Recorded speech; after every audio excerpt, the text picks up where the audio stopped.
Thank you. I now recognize the chair of the full committee, Mr. Walberg. Thank you, Mr. Chairman, and thank you for this hearing, and thank you for the panel being here. I'm tempted to ask how many of you educators that are here at the table noticed anything negative coming from the 7-week shutdown by my Democrat colleagues in the Senate when the Department of Education was shut down for 7 weeks. I won't ask that question.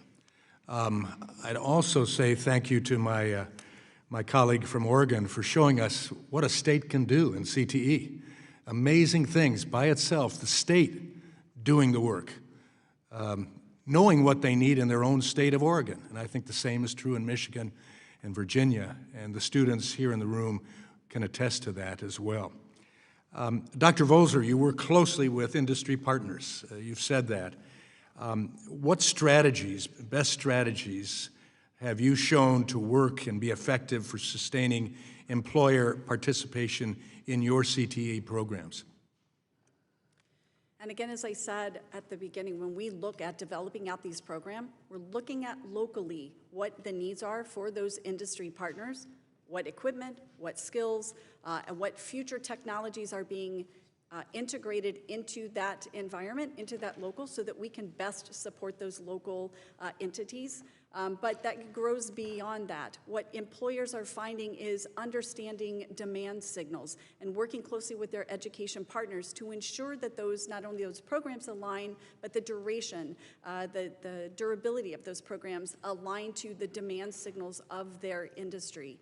So those are some of the things that we look at. Once they also do the evaluation at the end to ensure that what is produced through our education systems is aligned to the needs, and not only just immediate needs of employment, but securing that continuous education that ensures that our industries grow with the economic needs of our nation. So key, that continuous understanding of its continuous education for a lifetime, but being up close and personal, as you've said, customizing what fits with business and industry. Thank you so much.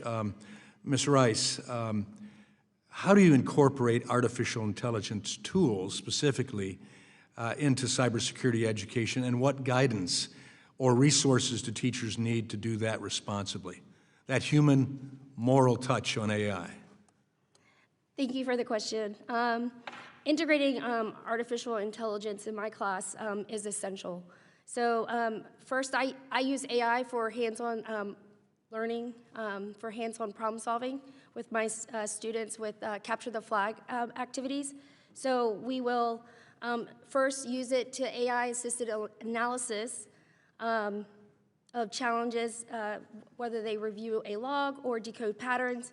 And then I push them to validate those results as well to make sure that they're doing that manually, so they're not just depending on that AI analysis. I also create AI phishing emails or have them evaluate deep fakes. But it's important by letting them see AI from an adversary's perspective, they develop a deeper understanding why ethical decision-making, bias awareness, and human oversight isn't important as technical skills. We use it more as a tool so that the students can understand it, evaluate, and use it thoughtfully. I also use AI in my classroom to personalize learning, especially in a rural school. We have a lot of kids that want to take my class that might feel like they're intimidated by it because their learning level is not where it needs to be. So I will use it for differentiation, and it helps make complex concepts like scripting and digital forensics and malware analysis. For many of them, it makes it feel cybersecurity is more accessible.